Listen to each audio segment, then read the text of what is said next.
VGAS, Jim Comparoni, Paul Konyndyk, SHI Stadium, Piscataway, New Jersey. You saw what happened. Michigan State loses 27-24. They were up 24-6, fourth quarter. Rutgers scores 21 points in a matter of about 6 minutes. And Michigan State, as friends of mine used to say back in the 80s, grabbing defeat from the jaws of victory. Special teams comes up with a couple of terrible plays in the fourth quarter, which got the ball rolling. And then Rutgers started getting the run game rolling. To their credit, Rutgers ran the ball down Michigan State's throat once that momentum shifted. And Michigan State, demoralized team, speaking with Harlan Barnett after the game at the press conference. You probably see the video here at SpartanMag.com. In the meantime, give us a like here on this channel. Subscribe to this channel as we continue to bring you Michigan State coverage into the basketball season and so forth. Paul Konyndyk, your thoughts on this one? We've seen some tough ones. This is a different flavor. We're at SHI Stadium, and it was a SHI something performance in the fourth quarter. And it wasn't, like the offense did enough to win. The defense did enough to win. The special teams unraveled it. And, this is the second game. And those guys did some good things in the first half. They wouldn't be up 11 at halftime unless special teams did some good things. But the fourth quarter, the punt stuff was ridiculous. And that the thing that the mishandled punt didn't need to happen. The reason it happened is it was a repunt. So every time you get the ball out there, and I know the weather conditions are terrible. That's why we're doing this under a roof as opposed to on the field like we typically do. But every time you handled the ball on a punt or a kick return or whatever, there was a chance for something bad to happen. So you can't afford pre-snap penalties, especially coming out of the bye week. Illegal formation, punt team. Right. So it's like it goes down as a mishandled punt, but it was one that didn't have to happen. And it really changed everything. And then the second one, the irony to that is that O'Shaughnessy was the punter this week because Eckley fouled up at the end of the game last week, which cost Michigan State a victory. So O'Shaughnessy gets a start, punts 2 times, then illegal formation, then he mishandles that one, and that started the unraveling. Go ahead. Yeah, but it comes down to the formation thing. That stuff, you're coming out of the bye week, you're talking about fixing mistakes. Those are preventable. They should never happen. You should never have a formation penalty on a punt. I mean, you can excuse guys, like what happened with the Rutgers return man in the first half. It came out of his hands. It's wet out. I understand something like that. You cannot excuse formational crap on a punt return when you've been practicing that stuff for forever. And it's not like there's new guys on the punt team, to my knowledge. So coming out of a bye week, that's inexcusable. And I really think that one formation penalty, it changed everything because Michigan State dominated this game, and it was not even close. You look at what the final rushing totals were. They were dominating at that point. And then, those 2 touchdowns were all special teams fueled, and Michigan State's not a good team, and they can't afford to have that kind of stuff happen. Teams that are struggling, teams that are going through a whole bunch of crap, like Michigan State, is they find ways to lose games. And, we could talk about them playing with great effort, and yes, they did. They played with great effort. And Rutgers was opportunistic, like Iowa was opportunistic. But the bottom line is that teams that are going through a whole bunch of bad things, they find ways to lose. Michigan State found a way to lose this game, and they didn't need to. They had this thing under control. The defense played as well up until the end. As I've seen them play this year, offense was efficient at times, and they weren't making a ton of mistakes. And then everything fell apart because of special teams, and that's a really, really bad way to lose a game that you could have won, similar to what happened at Iowa. It's all a snowball. You mentioned, good teams. Michigan State's not a good team. A good team weathers the storm and, gets the ball back, moves it, and equalizes it. But Michigan State plays good football for a while. But the problems of this season, on and off the field, and finding the interceptions, the turnovers against Maryland, the special teams problems, the turnovers against Iowa, those things, in my opinion, and I think sports psychologists who know more about this than I would say that Michigan State, when things started to go wrong today, they froze. And all of a sudden they couldn't stop the run anymore. And all of a sudden they went 3 and out on offense a couple times. All of a sudden they misplay a kickoff, and that turns into a fumble and a recovery going the other way. I remember Michigan State during the heyday when D'Antonio had it rolling. They were at Northwestern, and Michigan State had a couple things go wrong. Northwestern got a lead, and Michigan State steadied it, came back and won. And I remember the late, great Drew Sharp saying, this is a good team. And he never would say good things about any team he covered unless he really meant it. But that team at that time, they got out of Northwestern with like a 5-6 point win. But in his estimation, Michigan State was good that day because they settled it down, found a way to win. This team, exact opposite. Through no fault of their will or desire, it just you could just see everybody across the board, because of past problems this season, had an impact on them not being able to finish this one. I really believe that. Yeah, I unfortunately think, for them. I'm not going to single out any names or anything like that, but I think there's times where guys have a chance to make plays, and sometimes they don't. And you know, like the talk amongst the players this whole week is going to be like making sure that everybody's all in. And you know, Harlan Barnett said that when guys aren't all in, but there's some guys that I feel like at times like. And maybe this is symptomatic of a losing team. There are some guys I think at times that need to make plays, and maybe sometimes they don't. Whether it's a drop pass here or whatever, or a missed block. But this team did so many good things, and what they were doing as far as the rushing defense. I thought the pass rush took steps today. Defensive backs, they played good. The sudden change. You talk about interceptions or whatnot. Michigan State had 2 turnovers in the first half. And they gave up some explosives, and Rutgers, were limited to field goal drives in their first 2 scoring drives, and then on a couple of those turnover drives, right after turnovers, Michigan State shut the door on them with some creative blitzes, with guys executing well, coverage and rush executing together, and so there was some really good things in this game. And in offense, I felt like they did some good things. Katin Hauser, they gave him a manageable game plan. And for the most part, they didn't ask him to throw into coverage, like deep downfield. He went downfield, got some PI flags, but those were like one-on-one type matchups where he trusted his receivers. But he had manageable passes within that 5 to 10 yard window, and he did a nice job running that. And his offensive line gave him really good pass protection today for the most part. Pretty good. It was something I liked about Hauser today was poise in the pocket. Now, he hasn't been drilled this season like Noah Kim was, but which I thought had residual effects in the games afterward. But Katin Hauser in the pocket, trusted his protection, stayed in there, went to 1 or 2 reads on 1 touchdown pass, the shallow crossing route to Mosley. Stayed in there in the pocket in the face of a blitz once or twice and made throws that showed some pocket poise. That's good for him to build on. He said that he enjoyed the practice week, getting ready to come in here to make his debut. His spirits are up, understandably. It's his first start. He played well in a lot of ways. Team lost. That's demoralizing for the entire Michigan State fan base. But it's a little bit strange for him, ironically, because he felt good about some things the way he played. Got his first ever college start. So he's going to be back up on Monday trying to get guys together. But Harlan Barnett, bless his heart, he's running out of things to say. He keeps saying week after week, who's with us? Who's going? We got now 6 weeks left. No one's going to back down. We got to, what he said all season. And this week he told the guys, 20 years from now, you guys are going to look back on this and you're going to tell a story about the 2023 season. How's it going to end? You guys are going to talk about how you came back from adversity and did XYZ. XYZ still to be determined, but that's what Harlan Barnett is reduced to now, trying to keep this team corralled and headed in the right direction. He's done a good job with that in terms of getting guys to show up to the game through practice with a lot of will. Came out today, was the better team at the line of scrimmage for 3 quarters, just like they were the better team for 4 quarters at the line of scrimmage against Iowa. We're the better team in the line of scrimmage for the last 3 quarters against Maryland, but it's loss. It's tough to win in the line of scrimmage in this sport. Can they continue to do that? Next week against Michigan, they're not going to win at the line of scrimmage. They'll need some sort of magical, Fruit Loops, Lucky Charms things to go on to be in that game. Michigan State might be playing the best team in the country.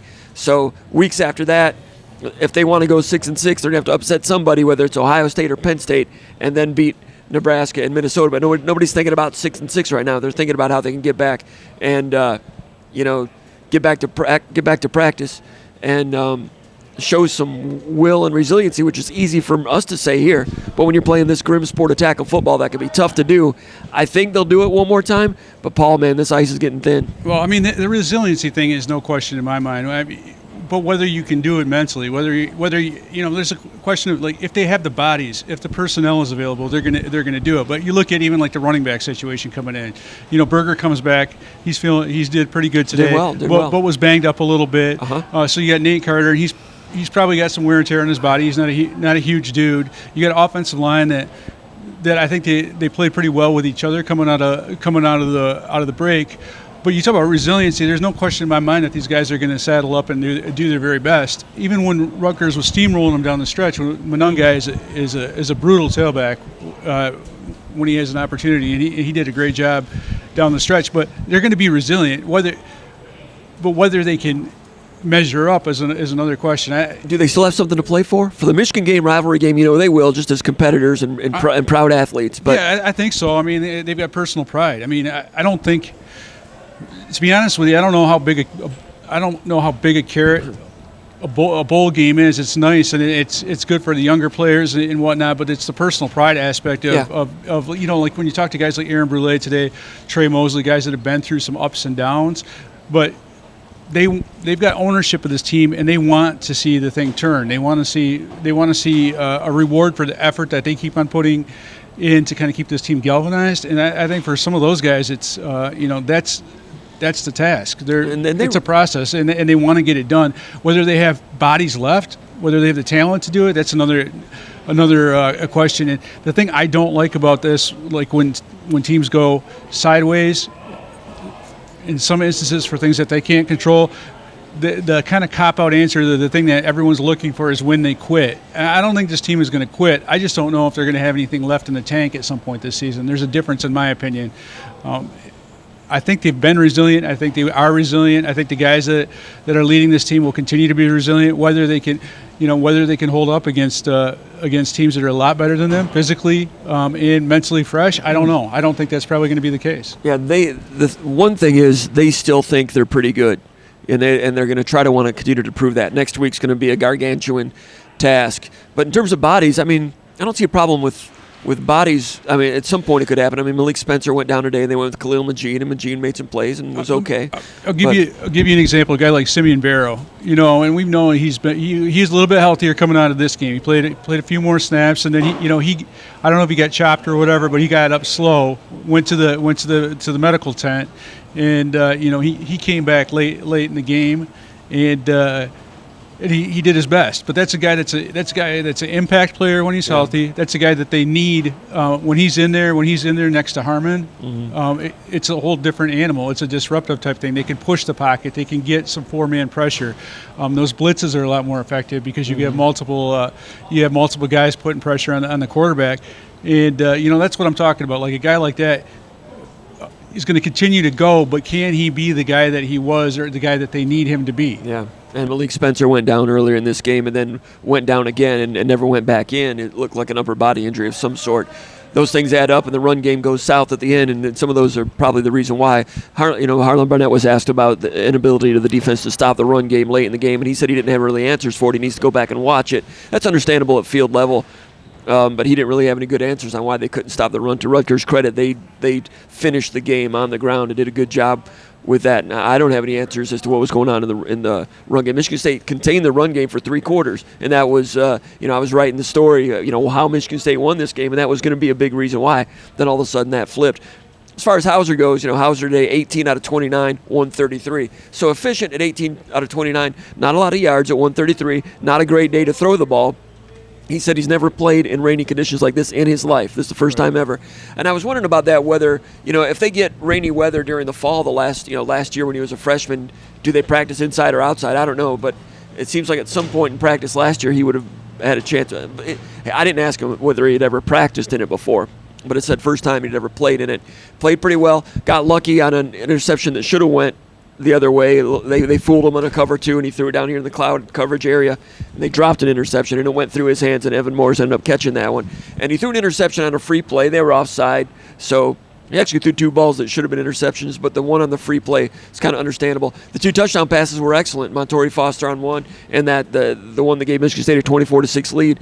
The way he stayed in the pocket and made 2 reads and waited for the shallow crossing route to Trey Mosley, waited for it to clear. That's the pocket poise that this team's been needing, and he showed he has it. And those are things that you can't measure until you get into a game.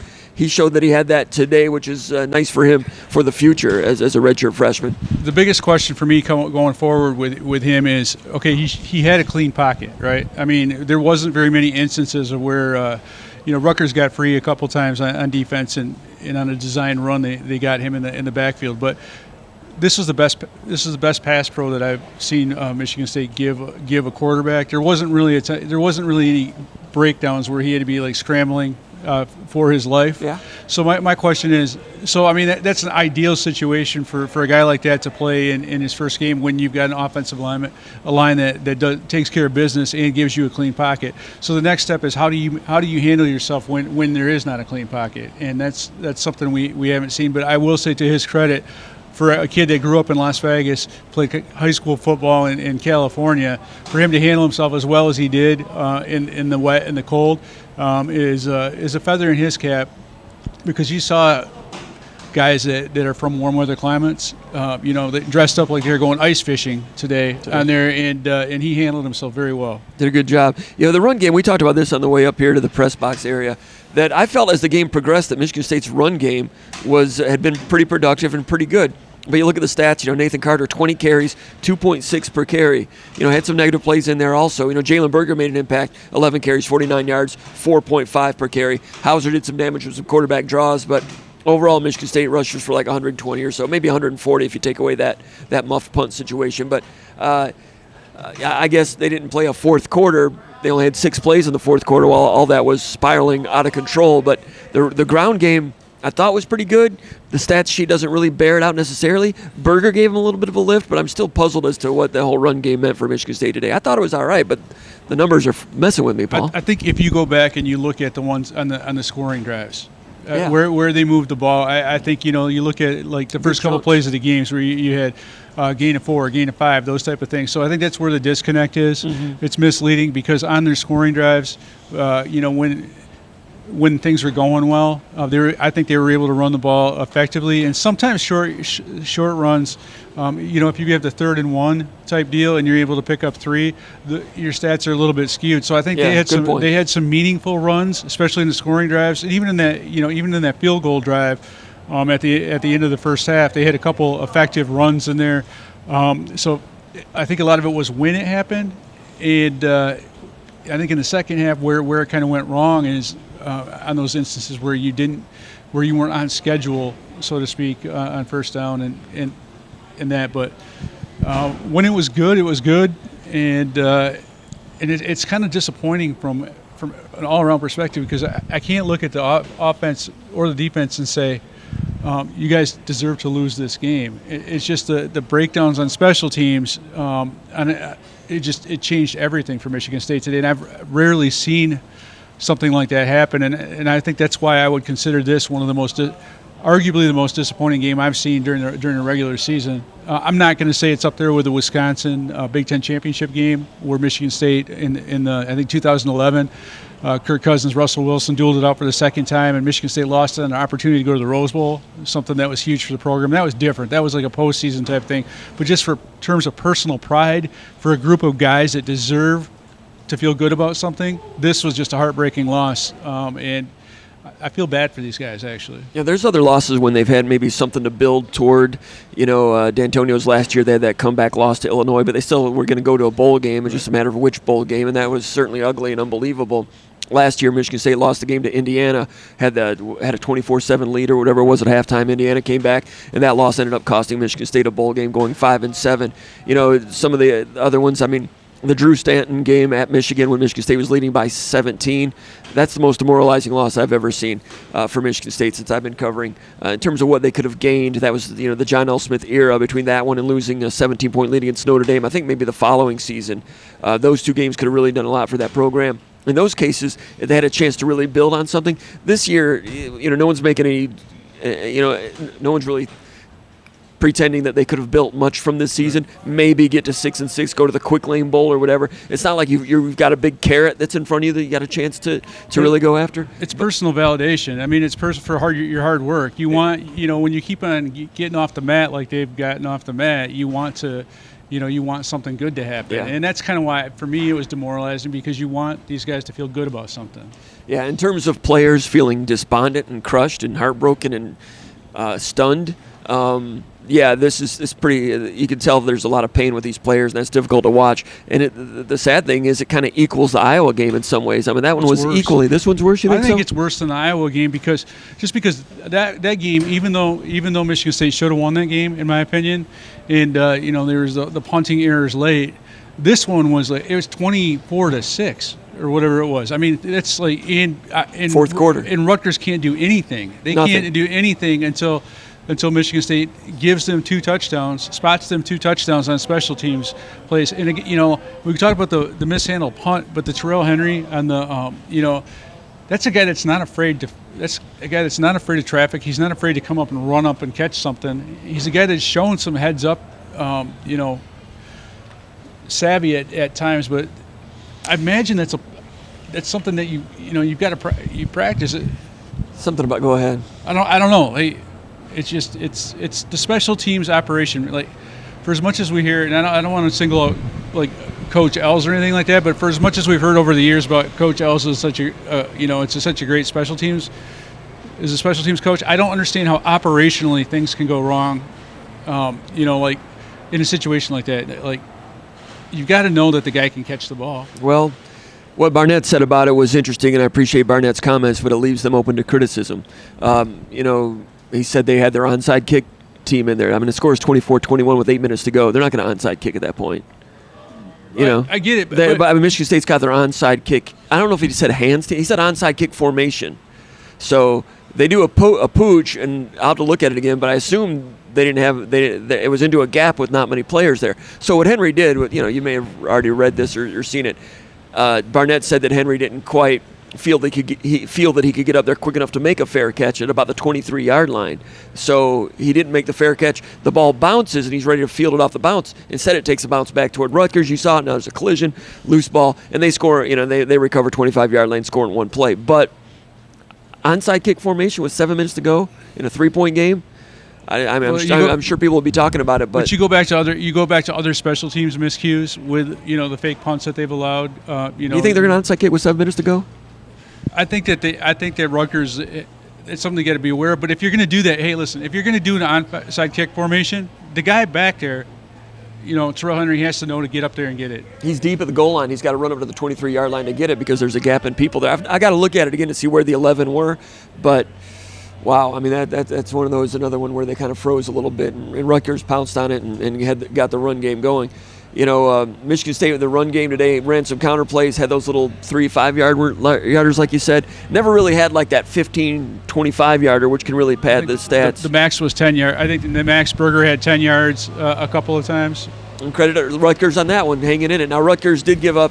I mean, Rutgers had a muffed punt that Michigan State punched in for a 12-yard touchdown drive also. So Michigan State had a 24-6 lead, but really only, really worked for 17 of those points. So Rutgers had a miscue also on special teams that had a 7-point impact on this game. But Rutgers, to their credit, never really gave up the big explosive play. They hung in there.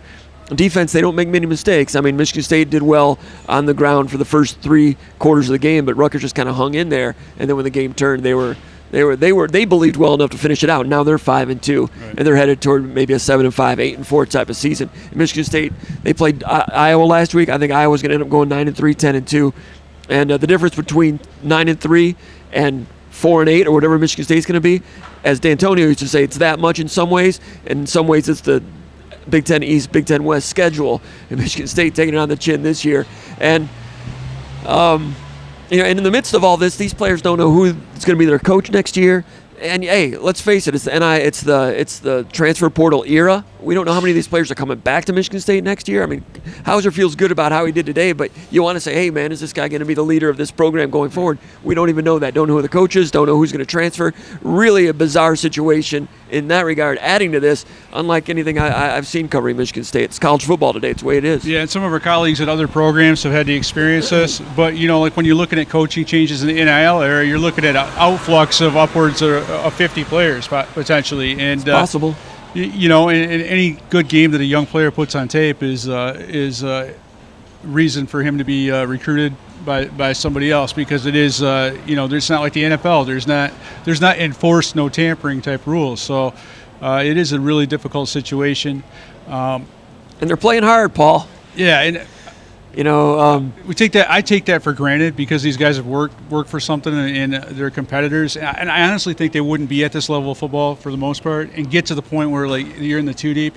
For the most part, you don't get to where you are in the two deep just because you're talented. You have to have some sort of personal drive, but it's not something that should be taken for granted. And I do give these guys credit for saddling up each week.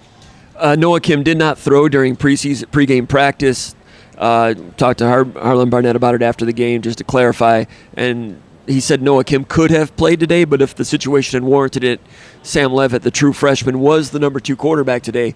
Kim could have played in an emergency, he said. He didn't specify what the injury was, but said Kim needed a little bit of time to heal. He was there for emergency situations, but there's an injury there we didn't know about. I didn't really detect that in the Iowa game necessarily, but but Kim did not throw. He did not warm up, but it's my sense is that Harlan Barnett's not having him warm up because that's a nod to Katenhauser, and there's less pressure on him if he's not looking over his shoulder. He knows this is his team, and I took it at face value. I think Noah Kim has an injury, an upper body injury of some sort. He didn't attempt one throw at all during pregame today. So. But I do think it helps a guy like Katenhauser to know that it's I agree. his team. And so when you have Sam Leavitt taking the 2 reps, he doesn't have to look over his shoulder. And I think so. I think there's some psychology to that.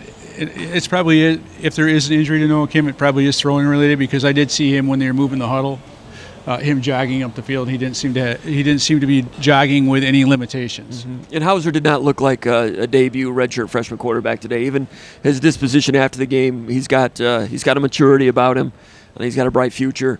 And was solid today, and he can do more. He had some real nice intermediate throws today. Made some good decisions, and that part of it looks pretty good. Looks encouraging. Got Michigan coming in, and it's going to be an interesting week. You know how Michigan week is, and Michigan. We'll talk about that on Monday. That's going to be really interesting. And these guys, you hope that they've got something left as they head to Minnesota after that to try to collect as many wins as they can, and maybe try to pull an upset against Ohio State or Penn State. But it's tough right now. You go into Minnesota after you play a physical Michigan team, and if you think that they're going to win that game, even because they're trying hard or they're motivated, God bless you. It takes in some ways a superhuman effort, and a lot of times it's when you play them. I felt like Michigan State, they played Minnesota last year at the worst possible time, and I don't see how traveling to Minnesota, a team that runs the football or that's their MO. That ain't going to be easy for Michigan State. How are you, after playing a physical, punishing Michigan team, how are you going to be able to saddle up and play, the run against Minnesota? And on the other side of the coin is that all these teams that see Michigan State, they see them as if we play these guys as hard as we can, we're going to win this game. And there's that built-in confidence. It's going to be a really tough road for Michigan State moving forward. Yeah, it will be. All right. We got basketball coming up next week, Paul. We watch some practice over there, and that's something Michigan State fans can look forward to. Difficult season for Michigan State. You can't blame Harlan Barnett. These guys are giving good effort. And like Harlan Barnett said, he said we've been tasked with this assignment for some reason. We're going to keep battling through it to find out what that reason is. It's tough. I've not quite seen anything like this in 30-plus years of covering Michigan State football, and it can get worse from here. But there's a chance also that they might have a couple storybook chapters written in here at some point also. If they keep playing like this and Hauser keeps coming around, maybe they can do something and surprise somebody at some point.